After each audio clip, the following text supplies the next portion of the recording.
Now, today, the government announced its social cohesion crackdown, calling for patriotic renewal. Now, here was the Community Secretary, Steve Reed, earlier today. The Social Cohesion Action Plan is very big. It covers many, many areas. But one of them is the importance of having a shared language. You know, if you can't lean over the garden fence and talk to your neighbour, you haven't got a community because you can't speak to each other. But it's also in the interests of the individual that is coming here and seeking to integrate, that they can speak the language, because if they're, for instance, if you've got a woman who is subject to domestic abuse, they can't report it if they can't speak English. Now, while it's hard to disagree that Britain is in desperate need of a radical integration and cohesion programme, is a reminder of what we saw on our streets post-October the 7th.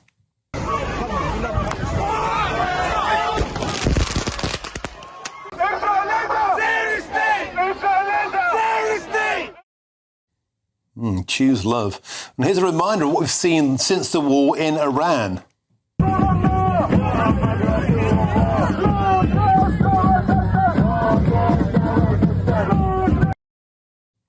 Yes, foreign conflicts crashing into our shores, and quite literally there, we've seen protesters, including the deputy leader of the Green Party, Mohsin Ali, apparently demonstrating in favour of the Ayatollah's regime. But if you thought that was bad, you haven't seen anything yet.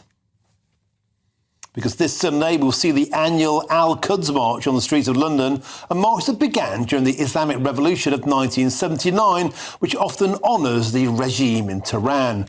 So if we really want to get serious about cohesion and integration, wouldn't the perfect place to start be to permanently cancel this march immediately? I'm joined now by Barrack Seenerq, who's the Associate Research Fellow at the Henry Jackson Society. Barrack, welcome to the show. It's a pleasure to have your company. Britain is a tinderbox. Many people feel we are one flashpoint away from full riots, social breakdown. Surely, with the current backdrop of the war in Iran and tensions on British streets, it's time to ban this march.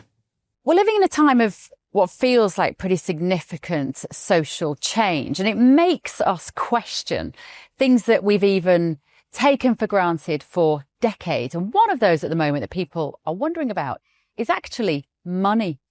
Is the money in your bank account safe? Should you be investing elsewhere? Are we looking at a potential global crash? What will it mean for your savings? Is there a way that you could be using your money that might be outside of government control? Even? Well, TallyMoney is potentially one solution. So I'm delighted to say that I'm joined today by the CEO and founder of TallyMoney, Cameron Parry. What is TallyMoney? Well, at TallyMoney, you basically get gold you can spend. So we give people an individual account in their name, everyday account. They get a sort code, an account number. They use that account just like they would pounds from their bank, but it's milligrams of gold that we brand as Tally. Okay. Why would you do that, though? What is the benefit to the customer instead of just having a normal pound sterling account? Gold's performance against the pound is above 11% per annum over the last 25 years on average. But we still need money in our daily lives, and we have savings. We know that it's good common sense and prudent to save up for things, not just live in credit. You know, whether it's a holiday or a rainy day, your retirement planning. You need to have money in your life, basically, that you can rely on, that's dependable, that nobody meddles with, that nobody can weaponise against you, which is another element of government control when it's the government currency, which we could talk about another time. And it should be pretty simple and straightforward. And that's what we deliver at Tally. And really, we just want people to feel safe and happy with their money. There was a time when the bigger your bank balance, the more confident you felt. Now it's like, I need to do something with it. I can't leave it there. In Tally, you can. Okay, brilliant. Cameron Parry from TallyMoney, thank you so much. Thank you, Bev.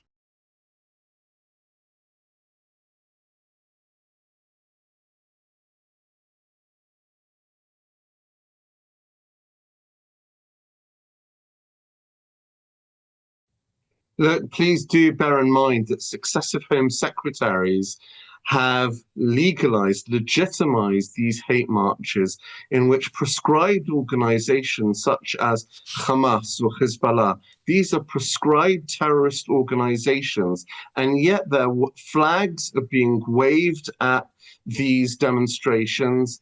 Public pronouncements are given in support of these terrorist organizations, and there's just been a lack of political will by successive governments, whether it be Labour or Tory, to actually address this. So when you look at the radicalisation that is being fomented, just know that the British political establishment allowed this to take place.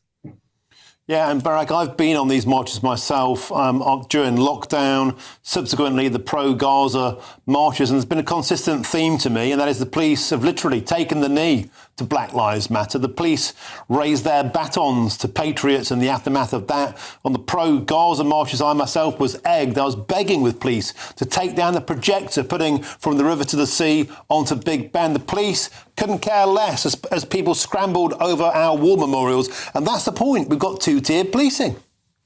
Look, it's quite remarkable when you look at this Al-Quds demonstration that was created by the Iranian regime.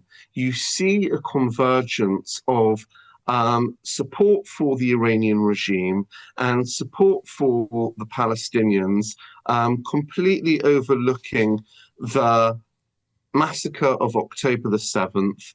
And amongst them are voices that are opposed to overthrowing the Iranian regime. So you have this convergence of all these radicals, and it's been spearheaded strategically by the Iranian regime on our streets. And we can't even prescribe the IRGC as a terrorist organization.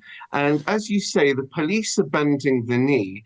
We are purely reacting in a very reluctant manner to address this threat. And one very, very important thing to consider, you have a convergence taking place of radical Islamism, opposition to Israel's war against Hamas in Gaza, which is a prescribed terrorist organization, opposition to regime change in Iran. Now, when you've got that overlapping of radical interests, that gives the IRGC fertile soil, not only to plan terrorist attacks on UK soil, but to promote broader radicalization that will serve as an incubator for that. I think you're exactly right, and thank you for your esteemed committee and your expertise tonight. That's Barrack Seenerq, the Associate Research Fellow at the Henry Jackson Society. Nigel Nelson, get some reaction to you. What I find astonishing about this, Lord Walney produced a report over the weekend pointing out there are 30 charities and organisations with links to Iran which haven't been banned, and he drew a conclusion which I think pertains to this. The authorities, the police, the government, they're too afraid of being called racist to clamp down on clear problems. This march should be banned. Well, I think it's one of our long-standing British values that we allow protest even in support of the most abhorrent regimes which Iran is.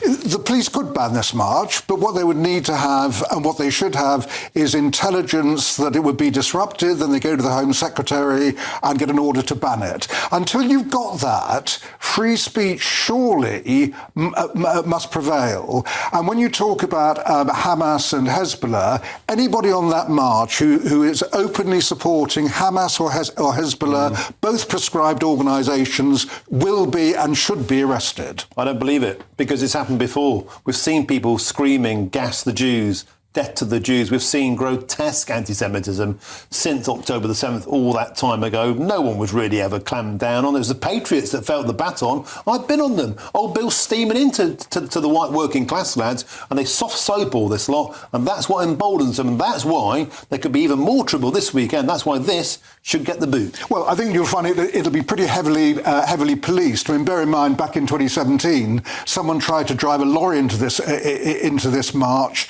then went on to kill somebody at a mosque by doing the same thing when they couldn't get close to it. All the more reason to stop it. Well, in which case then it's down to the Islamic Human Rights Commission, which is organising it, to say, look, this is too dangerous, we won't go ahead. Well, that would be up to them. That's up to them. Up to the police that if there is likely to be disorder, they can stop it.